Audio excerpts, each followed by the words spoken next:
বিষ্ণুপুরে লোকসভা ভোটের দামামা বাজতে শুরু করেছে এবং চূড়ান্ত পর্যায়ে তৃণমূলের পক্ষে ওয়ার্ডে ওয়ার্ডে 18 এপ্রিল থেকে শুরু হয়ে গেছে প্রচার প্রার্থী সুজাতা মণ্ডলের সমর্থনে। 10 বছর ধরে থাকা বিজেপির সাংসদ সৌমিত্র খাঁ কোনো কাজই করেননি ঐতিহাসিক শহর বিষ্ণুপুরের জন্য।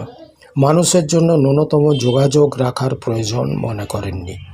এই কারণবশত ক্ষুব্ধ 19টি ওয়ার্ডের বিষ্ণুপুরবাসী তীব্রভাবে সৌমিত্র বিরোধী, প্রতি পদে পদে অশালীন কথাবার্তা এবং ক্ষেত্র বিশেষে হুমকি প্রদর্শন।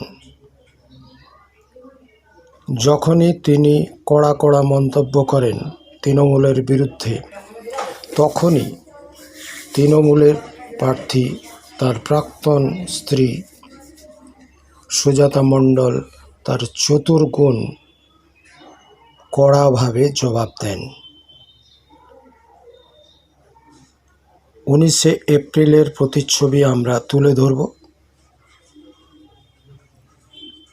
11 নম্বর ওয়ার্ডের পক্ষে নেতৃত্বে প্রাক্তন পৌর প্রশাসক দিব্যেন্দু বন্দ্যোপাধ্যায় এবং মহিলা তৃণমূল কংগ্রেসের সভানেত্রী সঞ্চিতা প্রামাণিক এবং 15 নম্বর ওয়ার্ডের পক্ষে কাউন্সিলর সংগ্রাম নাগ ও তার অগণিত সমর্থকবৃন্দ সকলে এই দুয়ারে দুয়ারে প্রচার অনুষ্ঠানটিকে স্বাগত জানিয়েছেন।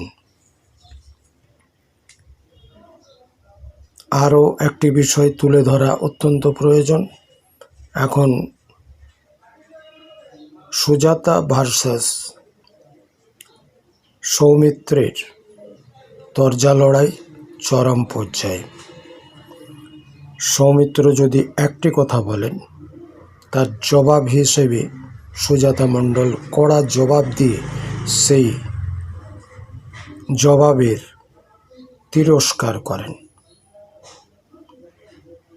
মানুষ দেখছে, মানুষ শুনছে, তারাই ঠিক করবে কাকে ভোট দেবে। লাইক করুন, শেয়ার করুন, সাবস্ক্রাইব করতে ভুল করবেন না। নমস্কার।